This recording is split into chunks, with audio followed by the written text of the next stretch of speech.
¿O cómo funciona la vida? Esta pregunta tan sencilla tan solo tiene respuestas parciales. Desconocemos muchas cosas a pesar de lo que hemos progresado. El hombre, los animales, las plantas, los seres vivos que se relacionan con el entorno contribuyen al desarrollo de la naturaleza y son una parte fundamental de ella. Las ciencias naturales nos ayudan a comprender los mundos mineral, vegetal o animal y sus comportamientos.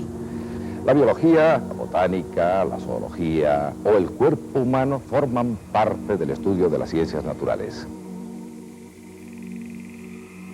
Se cree que la vida comenzó a latir sobre la Tierra hace 4.000 millones de años, con los primeros vestigios de organismos e invertebrados blandos. Las plantas terrestres, los anfibios o los peces aparecieron hace 350 millones de años. Los homínidos apenas tienen 8 millones de años. Todo lo que ha ocurrido con la vida, desde sus más remotos orígenes hasta hoy, ha quedado escrito en el mejor libro, en la propia Tierra. Ella es la que nos ha transmitido toda su historia. Las hojas de este inmenso libro donde está todo escrito son los fósiles. Por medio de su estudio se han descubierto y se descubrirán muchas de las incógnitas de nuestro pasado como seres vivos y del hogar en el que vivimos, la Tierra. Si nos preguntaran qué es un biólogo, seguramente nuestra respuesta estaría muy relacionada con la idea de una persona con bata blanca, gafas redondas y pegado siempre al microscopio en su laboratorio. Podríamos pensar que es un mundo cerrado y ajeno al que nos rodea. Nada más erróneo, puesto que su ciencia, la biología, se dedica ni más ni menos que al estudio de la vida, algo que sabemos que no es nada fácil de definir. Todos los conocimientos que estos científicos han acumulado durante cientos de años han servido, en definitiva, para explicarnos mejor el milagro de la vida. Por eso, el sinfín de investigaciones puras en los laboratorios de los biólogos han tenido y tienen aplicaciones en la medicina. Sus conocimientos sobre microbios o los mecanismos de la herencia han contribuido a nuestro progreso. Detrás de las técnicas aplicadas al cultivo de las plantas y a la reproducción de los animales, o la alimentación controlada, seguro que siempre está un biólogo. Incluso cuando se piensa en dar soluciones en el futuro a los problemas de la alimentación de la humanidad, nunca se puede excluir las técnicas biológicas. La biología aplicada a la industria nos permite, por ejemplo, conocer la elaboración de muchos productos, como el vino, la cerveza, el yogur, el pan, el vinagre, etc. O producir algo que tanto ha ayudado a proteger la salud de nuestra especie, como son los antibióticos o las vitaminas. Vemos, por lo tanto, que es muy importante lo que nos aportan la biología y los biólogos.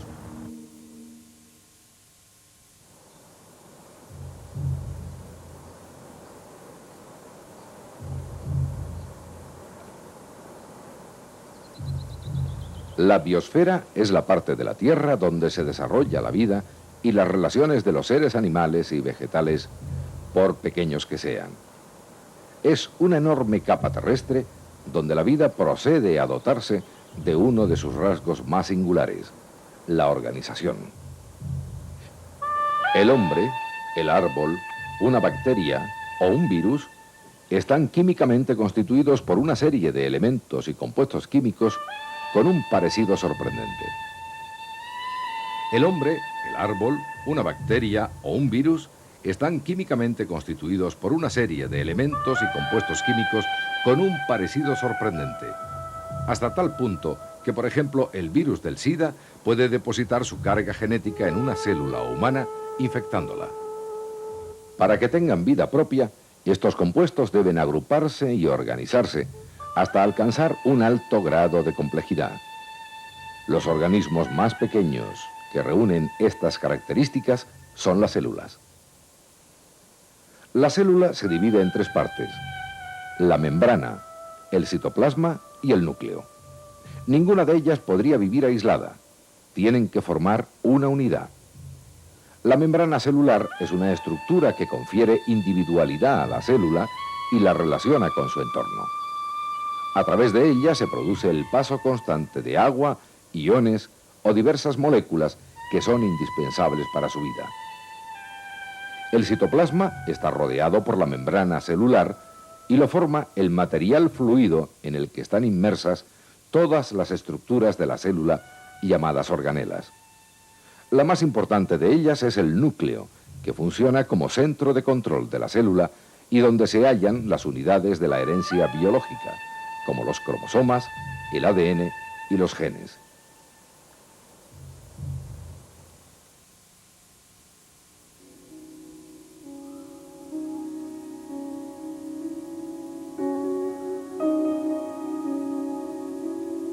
La unión hace la fuerza. Lo que hace el hombre, primero lo hicieron las células. Aunque sea un ser vivo completamente independiente, la célula tiene sus limitaciones para defenderse y adaptarse al medio que la rodea. Sus posibilidades biológicas son realmente pocas si no se agrupa. La necesidad de actuar de una forma solidaria y comportarse como un solo individuo dio origen a las colonias celulares. Miremos ahora una parte de nuestra piel. Podríamos decir que es el revestimiento de nuestro cuerpo. Ella lo envuelve todo. Si pudiéramos descomponerla, veríamos que está formada por montones de células muy parecidas y que tienen una función específica. Son un estado superior a los conjuntos y se llaman tejidos. Los tejidos han sido desarrollados por los seres pluricelulares, tanto los vegetales como los animales. En los vegetales, el tejido protector desarrolla la función de proteger e impermeabilizar a la planta. El tejido embrionario ejerce sus facultades de desarrollo durante el crecimiento. El esquelético la sostiene y el conductor sirve de vía para la savia. En los animales ocurre algo parecido. Los tejidos de revestimiento protegen las partes internas del organismo. Por medio de las glándulas crean productos necesarios o eliminan las sustancias perjudiciales.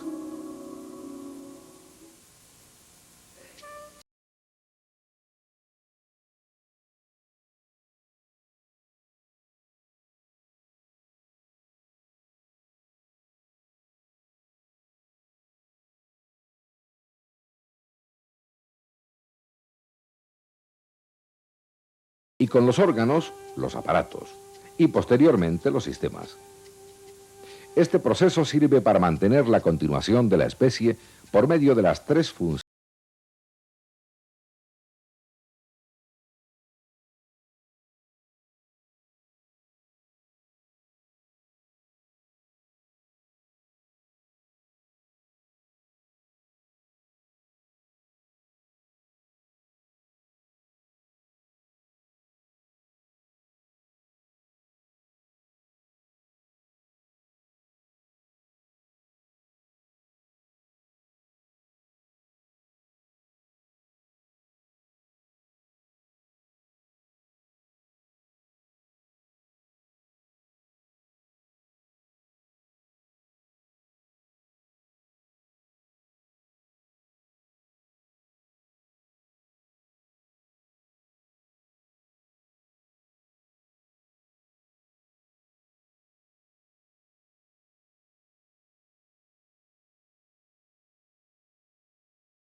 Que pone en funcionamiento todo el organismo.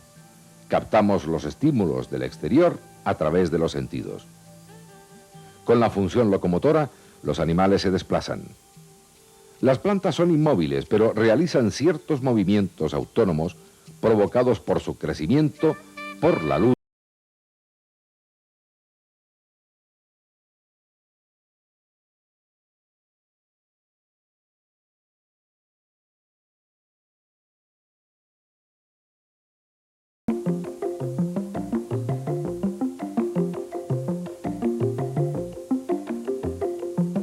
Si un hombre y una mujer tienen hijos, estos serán también un hombre o una mujer.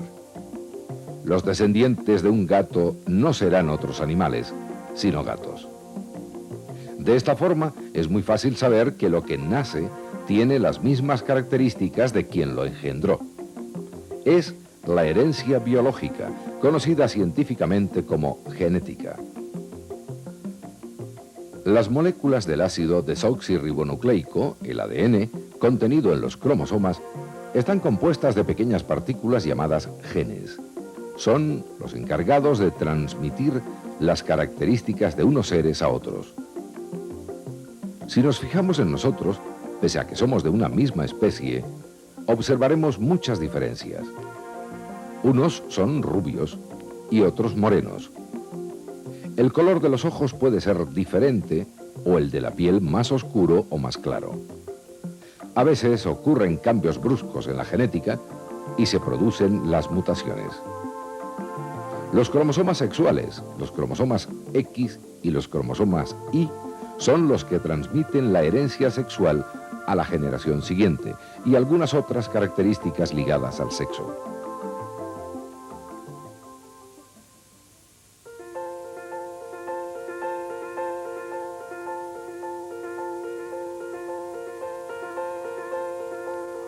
En el mundo existen millones de especies animales o vegetales diferentes. Si las observamos, podemos pensar que dos que son de la misma especie no tienen nada en común y otras de especies diferentes se parecen. A lo largo de la historia, el hombre se ha preguntado ¿a qué se podría deber esto? Es más, fruto de su interés por el conocimiento, quiso saber sus orígenes, no mediante las creencias, sino mediante la razón, intentando explicarse cómo nació la vida. Así se llegó a la teoría de la evolución de las especies. Por medio del estudio de los fósiles, las pruebas biológicas o las comparaciones anatómicas, se pudo llegar a la conclusión de que unas especies procedían de otras. Si se compara un elefante actual con un mamut del pasado, las similitudes son asombrosas. El hombre y el chimpancé podrían ser hermanos.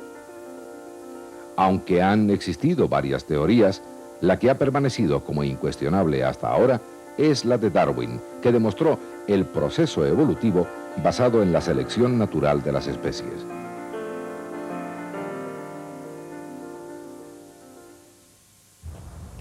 Los colores de una flor, la impresionante fortaleza de un árbol robusto, no están a nuestro alrededor únicamente para que disfrutemos de su belleza. Probablemente fue una de las primeras cosas con las que se sorprendió el hombre primitivo. Los vegetales tienen tanta importancia en el ecosistema que sin ellos no podríamos vivir. En el complejo mundo de los seres vivos están cumpliendo una función, la más importante, la de mantener el equilibrio biológico. La botánica estudia el mundo vegetal, tampoco es una ciencia moderna. Se puede remontar al siglo IV a.C., cuando Teofrasto de Lesbos realizó una clasificación de 500 especies vegetales.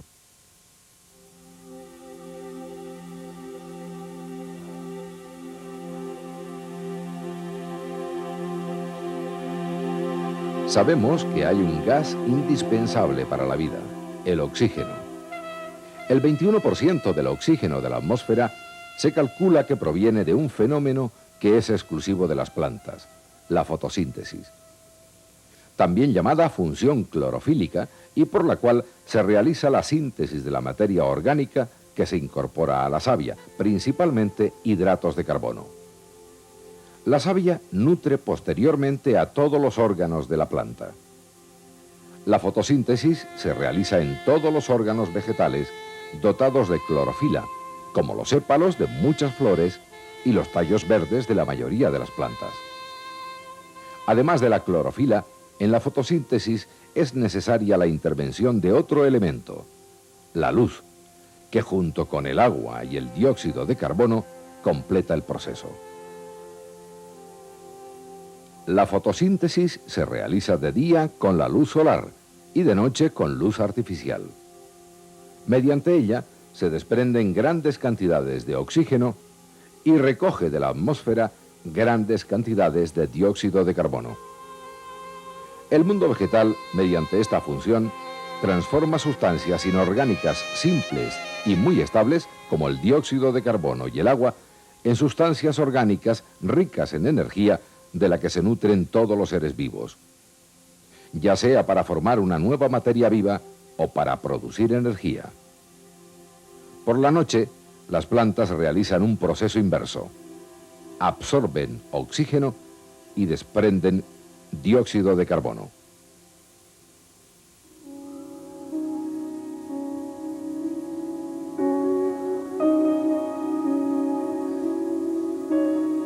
Las células animales y las vegetales tienen similitudes, pero también diferencias.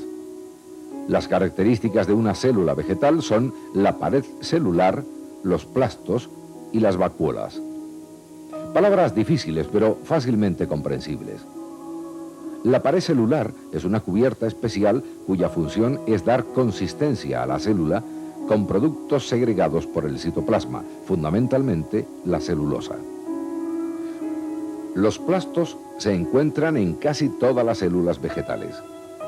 Se distinguen tres tipos con funciones diferentes. Los más importantes son los cloroplastos, que captan la luz solar mediante la clorofila y en los que se realiza la fotosíntesis. Algunos sirven para dar color a los frutos o a las flores. La función de las vacuolas es almacenar sustancias de reserva, como glúcidos, azúcares, y lípidos, grasas y productos de desecho de la célula vegetal. Las plantas se alimentan a través de los tejidos nutritivos.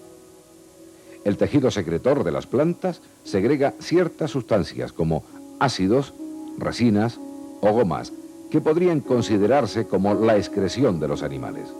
La parte externa de una planta también posee órganos con funciones específicas. Así, el tallo se encarga de sostener hojas y flores y transportar las materias primas desde la raíz a las hojas. Las hojas son como los pulmones de las plantas. Tienen elementos comunes entre ellas, pero pueden ser muy diferentes en su forma. Las raíces fijan la planta al suelo, absorben el agua y las sustancias minerales y almacenan las sustancias nutritivas.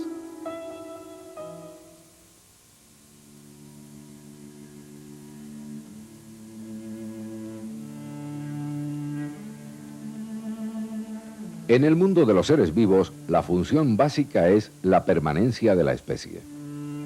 La relación con el entorno y la necesaria nutrición para seguir viviendo carecerían de mucho sentido si no existiera el interés por la supervivencia. El ciclo vital acaba con la muerte, pero antes se puede haber garantizado la continuación de la especie a través de la reproducción. Las plantas se reproducen por medio de dos tipos especiales de células, las esporas y los gametos. Las esporas son elementos reproductores capaces de crear otro individuo sin la unión con otra célula. Este tipo de reproducción es típico de las algas y de una parte de los hongos. Se propagan por el viento o por medio del agua. Existen plantas que dan lugar a otra semejante por simple fragmentación. Otras dan origen a un nuevo ser a partir de tallos o yemas. Cuando en la reproducción existe un ciclo sexual, los gametos, masculino y femenino, son los que al fusionarse forman un individuo nuevo. En las fanerógamas, las plantas que tienen semillas y flores, es la flor el elemento exclusivo de reproducción. La finalidad de la flor es convertirse en el fruto que dará lugar a la semilla, origen de una nueva planta. Esto ocurre por medio de la polinización, la germinación del polen y la fecundación. Observemos un perro pastor alemán y un lobo. Son muy parecidos, sin embargo son especies distintas.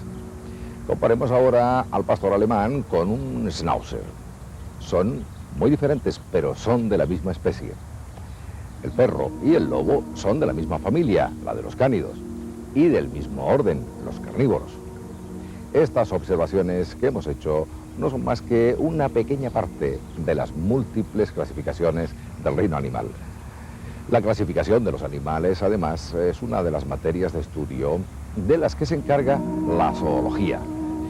La zoología estudia también las funciones de los animales, como la nutrición, la anatomía o la evolución de las especies.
Una babosa terrestre y una almeja pertenecen al grupo animal de los moluscos, aunque parezcan tan diferentes. Una constituye un rico manjar y del otro queremos deshacernos al instante. A este mismo grupo pertenecen otras 100.000 especies más que los científicos tienen clasificadas dentro de los moluscos. Con el paso del tiempo se han sabido adaptar a los diferentes ambientes y por eso se pueden encontrar en el mar, en la tierra o en aguas dulces. Los gasterópodos presentan una concha externa enrollada, aunque algunos carecen de ella o tienen una pequeña concha interna. Los bivalvos se adhieren a las formaciones rocosas y se alimentan filtrando las microalgas o el zooplancton que se encuentra en el agua. Los bivalvos presentan una concha de 2 valvas y grandes branquias que usan para respirar y filtrar el alimento. Otro de los grandes grupos de moluscos lo constituyen los cefalópodos, que tienen un manto en forma de saco y la cabeza rodeada de tentáculos, como el pulpo, los calamares o las sepias. Son depredadores y convierten en presas a crustáceos y peces pequeños.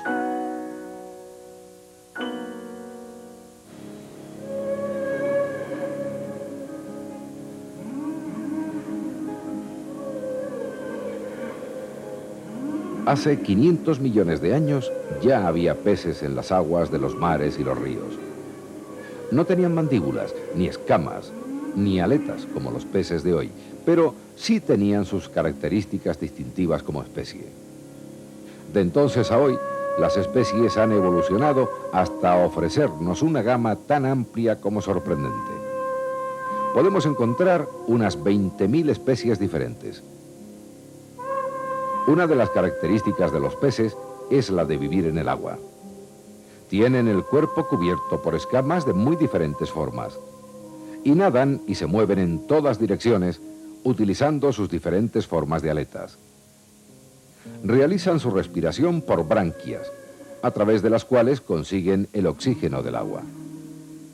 La sangre del pez lo distribuye posteriormente por todo el cuerpo. Los peces pulmonados presentan sacos pulmonares, que son cavidades llenas de gas donde se realiza una función hidrostática. Los peces tienen también órganos sexuales para la reproducción. La fecundación es externa, ya que no existe cópula. A medida que se deposita la gran cantidad de huevos que ponen las hembras, el macho los va fecundando.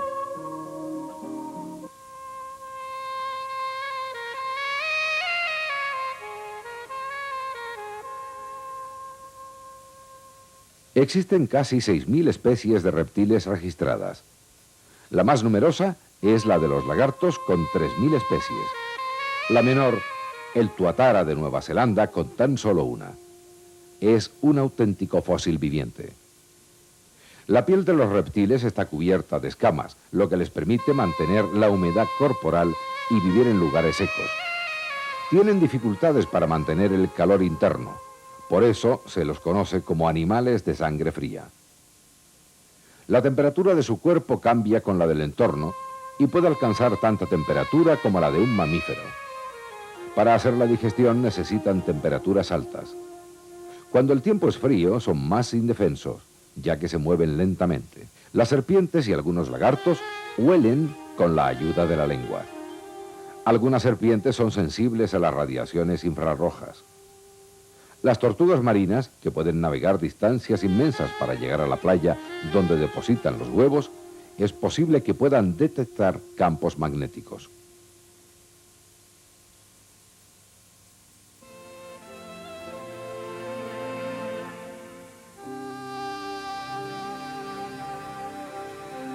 Un colibrí pesa aproximadamente 1,6 gramos y un avestruz 125 kilos, es decir, 80.000 veces más.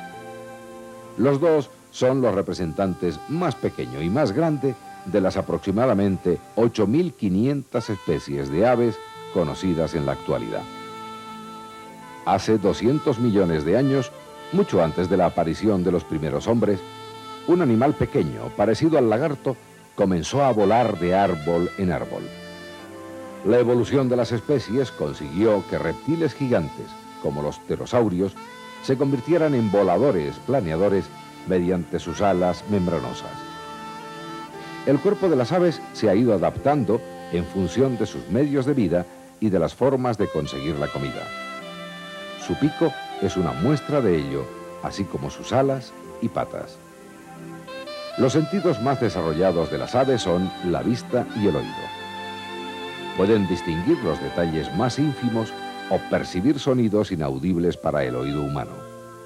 Sin embargo, sus escasas papilas gustativas, apenas un centenar frente a los millares de ellas que posee el hombre, les impide apreciar con detalle los sabores.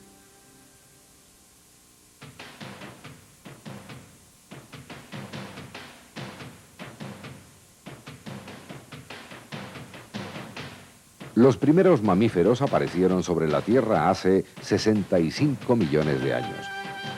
Desde entonces hasta hoy, su gran adaptación al medio los ha convertido en seres con capacidad para desarrollarse en cualquiera de los elementos. Hay mamíferos que viven en los árboles y la mayoría caminan sobre la tierra. Sus extremidades se han adaptado al medio, de ahí su gran diversidad. Esta también se manifiesta en la forma de alimentarse. Algunos son herbívoros, y los hay insectívoros, carnívoros y omnívoros. Para esta conquista del mundo, los mamíferos han contado mucho con sus sentidos. La piel de los mamíferos es una de las principales características de la especie. Cubierta generalmente de pelo, le sirve para poder adaptarse al medio, protegiéndose del frío o del calor. Considerados como animales de temperatura constante, los mamíferos tienen un desarrollado sistema nervioso y un complejo sistema respiratorio. Tienen un corazón con 2 aurículas y 2 ventrículos y respiran por pulmones. Con sus glándulas mamarias, las hembras proporcionan los elementos nutritivos necesarios para las crías tras su nacimiento. Nada mejor para conocer a los mamíferos que estudiarnos a nosotros mismos.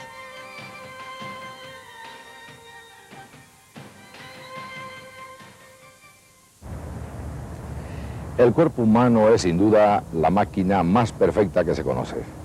Después de muchos años de investigación, su complejo mecanismo aún no ha sido totalmente desvelado. Buena parte de las funciones del cuerpo humano son todavía una incógnita para la ciencia. Blancos o negros, gordos o flacos, rubios o morenos. Pese a las enormes diferencias en el parecido externo de los seres humanos, sobre todo entre razas, todos los cuerpos tienen rasgos comunes. La forma externa de un individuo depende del esqueleto, de la forma de los músculos, del grosor de la capa de piel, la elasticidad o flacidez de la piel, así como de la edad y del sexo de cada sujeto.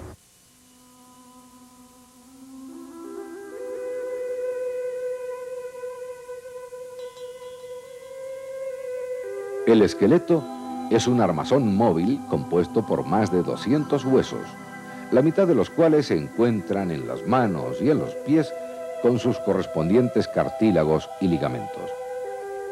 Aunque los huesos individualmente son rígidos, el esqueleto es extraordinariamente flexible y permite un amplio margen de movimientos.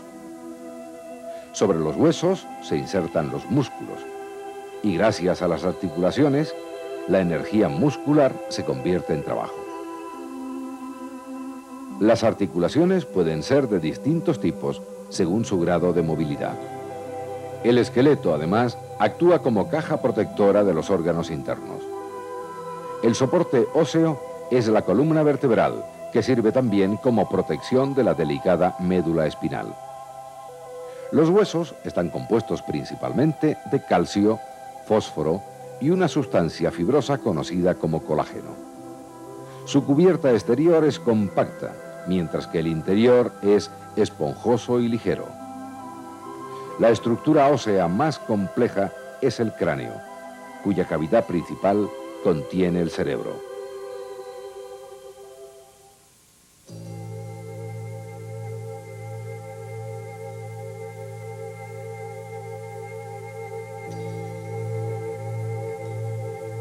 Una simple sonrisa es el resultado del movimiento de un buen número de músculos. Los músculos son los responsables de realizar movimientos corporales tan diversos como caminar, enhebrar una aguja o sonreír. Además, dan forma al cuerpo y proporcionan calor y energía. Existen dos tipos de músculos claramente diferenciados. El primer tipo lo forman los músculos voluntarios o estriados, de color rojizo, que son controlados conscientemente. El otro grupo lo constituyen los músculos lisos, de coloración pálida, también llamados involuntarios, ya que no están controlados por la voluntad. El ser humano tiene más de 600 músculos que difieren en tamaño y forma, dependiendo del papel que cumplan. Los músculos están unidos a los huesos directamente o a través de los tendones.